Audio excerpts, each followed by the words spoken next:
स्थानीय गोबरा नवापारा में पिछले 15 दिनों से आंदोलनरत लगभग 125 ट्रैक्टर मालिकों ने अब हड़ताल कर दी है।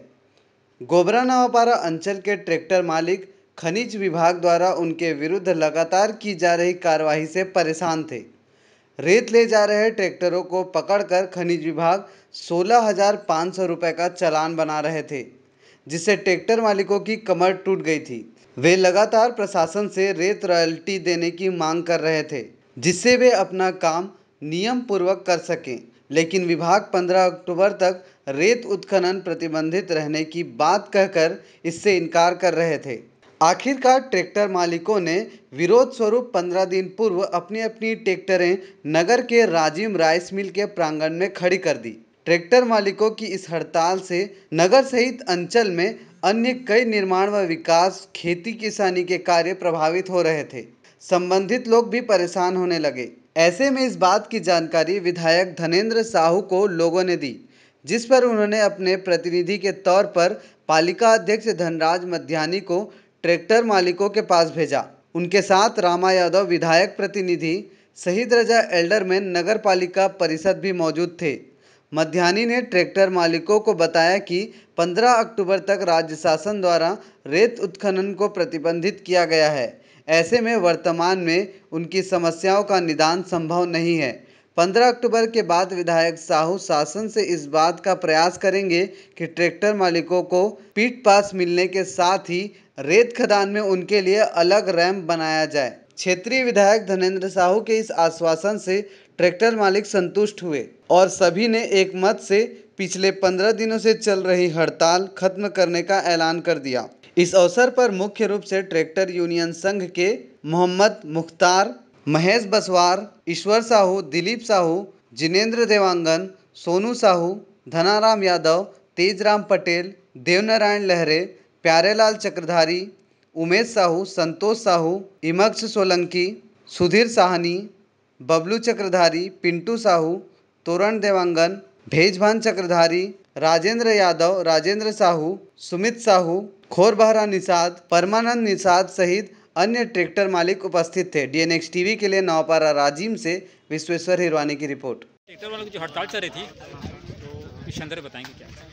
ट्रैक्टर वालों का हड़ताल तो लगभग अभी ये हड़ताल के रूप में 15 ही दिन हुआ आया है, लेकिन ये महीनों से हमारी गाड़ियां बंद थी और जिस हिसाब से हम लोग परेशान हैं और प्रताड़ित किया जा रहा है लोगों को, जिस हिसाब से दूसरे तरीके से वो पहले कभी नहीं होता था। आज हम किसी प्रशासन का नाम लेते, ना किसी नेता का नाम लेते, ना किसी किस्म का किसी का नाम लेना उचित नहीं है।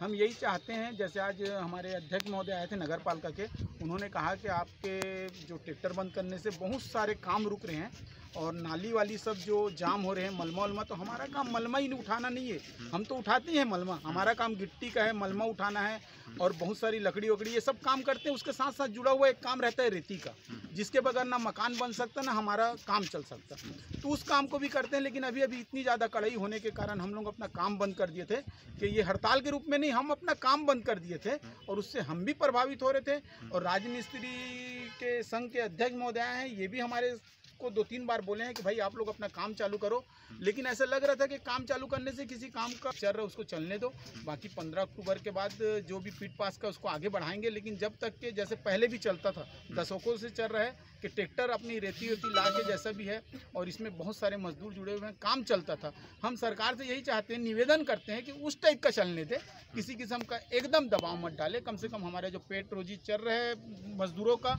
और काम जो बंद हुआ वो किसी भी किस्म का काम बंद हो। सरकार से ये निवेदन है हमारा। हम किसी किस्म के हड़ताल में नहीं है, लेकिन ये हड़ताल के रूप ले लिया है। जब हमारे हम ऊपर बात आई है तो हमारी गाड़ियाँ बंद हो गई है, तो हड़ताल का रूप ले लिया है। और महोदय आए हैं आज, बोले कि हड़ताल ख़त्म करो आप लोग, हम उनकी बात का सम्मान करते हैं और विधायक महोदय ने उनको भेजा है तो उनकी बात का हम पूरी तरीके से सम्मान करते हैं और आज से अपनी हड़ताल को समाप्त करते हैं। जी शुक्रिया सर। आज रही थी, आपको इससे क्या दिक्कत हो रही थी बताएंगे? मैं भवन निर्माण संघ का अध्यक्ष हूँ नयापारा क्षेत्र का। हाँ। मेरे भवन निर्माण में संघ पूरे मजदूर लोग बहुत ही प्रभावित हुए हैं। 15 दिन से रेत, ईटा, गिट्टी सभी के लिए हम गली गली में ना जाने के लिए बहुत परेशानी होती है। हमारा काम ट्रैक्टर से ही बनता है, बाकी हाईवा से नहीं बन पाता है। इसलिए बहुत ही ज़्यादा परेशानियों का सामना करना पड़ रहा है भाई। और अभी मजदूर के लोग का तीज त्यौहार का कार्यक्रम बहुत ज़्यादा चलता है, तो बहुत अर्थव्यवस्था बहुत बिगड़ गया है। सभी लोग एकदम है ना काम से बहुत प्रभावित होकर बहुत निस्वार्थ हो गए हैं सर, एक भावना से चल रहा है। इसलिए बहुत ही परेशानी का सामना करते हुए हम लोग गुजर रहे हैं। और हम लोग आगे चल के शासन प्रशासन से अपना जो भी बात रखेंगे अपना है ना, अपना आवेदन देंगे उसको है ना, ये सब करके सामना करेंगे। ऐसा है। शुक्रिया। ट्रैक्टर वालों की हड़ताल चल रही थी, तो आज क्या कैसे है इसमें? ट्रैक्टर वाले अपनी मांगों को लेकर आज से 15 दिन पूर्व तहसील कार्यालय के पास माननीय विधायक जी से इन्होंने मुलाकात की थी और अपनी जो परेशानी है उन्हें विधायक जी को अवगत कराया था। और विधायक जी ने इनकी परेशानियों को सुनने के बाद आश्वस्त किया था कि आपकी जो परेशानियां हैं वो मैं शासन प्रशासन तक पहुंचाऊंगा और निश्चित ही आपको फिटपास की जो परेशानी आ रही है वो आपको मिलनी चाहिए, रेत खदान में आपके लिए अलग से रैम होनी चाहिए। ये सारी चीज़ों का प्रयास हम शासन स्तर पर करेंगे करके माननीय विधायक जी ने इन्हें आश्वस्त किया था। इन्होंने और अन्य चीज़ें जो इनके हड़ताल से प्रभावित हो रही है, वो जो शहर में चल रहे विभिन्न प्रकार के निर्माण कार्य हैं, उसमें प्रधानमंत्री आवास के जो गरीब परिवारों के लिए आवास बन रहे हैं वो भी हैं, प्राइवेट मकान और दुकान के निर्माण कार्य चल रहे हैं। साथ ही साथ जो मलबा शहर का नहीं उठ पा रहा है, जो निर्माण कार्य चल रहे हैं उसका जो मलबा है, शहर का अन्य मलबा है, वो जो नहीं उठ पा रहा है, उससे भी नालियां जाम हो रही है और पूरी तरह से शहर प्रभावित हो रहा है।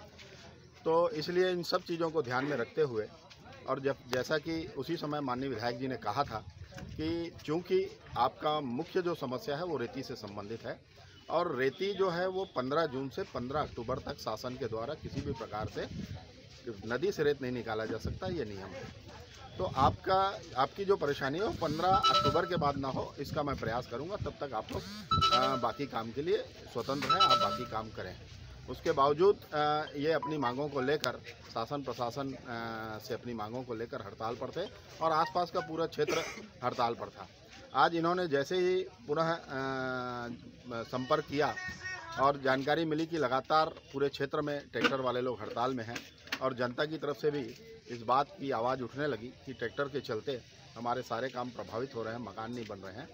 तो मैंने माननीय विधायक जी को अवगत कराया। माननीय विधायक जी ने मुझे निर्देशित किया कि आप जाकर उनके संघ के लोगों से चर्चा करें और बताएं कि जो शासन स्तर की बातें हैं वो 15 अक्टूबर के बाद उनको किसी प्रकार की परेशानी ना हो, इसका हम प्रयास करेंगे। और बाकी चीज़ जो प्रभावित हो रही है वो शहर में प्रभावित ना हो। उनके खुद के ट्रैक्टर जो हैं उनके साथ निश्चित 4 से 6 मजदूर हर ट्रैक्टर में जुड़े रहते हैं, उनके परिवार जुड़े रहते हैं, उनका परिवार भी प्रभावित हो रहा है, उनके आय के साधन बंद हो रहे हैं और शहर में दूसरी चीज़ें भी प्रभावित हो रही है। इन सब चीज़ों का ध्यान में रखते हुए माननीय विधायक जी ने मुझे निर्देशित किया कि मैं आकर इनसे निवेदन करूं कि ये अपनी हड़ताल समाप्त करें और वापस शहर में जिस प्रकार ये लोग काम करते थे उसी प्रकार अपना ट्रैक्टर चलाकर काम करें ताकि शहर की व्यवस्था सुचारू रूप से चल सके। और मुझे खुशी है कि इन्होंने जो मुझे निर्देश दिया माननीय विधायक जी ने, इन्होंने माननीय विधायक जी के निर्देशों पर मेरी बात सुनी और अपनी हड़ताल समाप्त की। इसके लिए मैं इन ट्रैक्टर यूनियन के सभी साथियों को बहुत बहुत धन्यवाद देता हूं और इनके उज्जवल भविष्य की कामना करता हूं। जी शुक्रिया सर।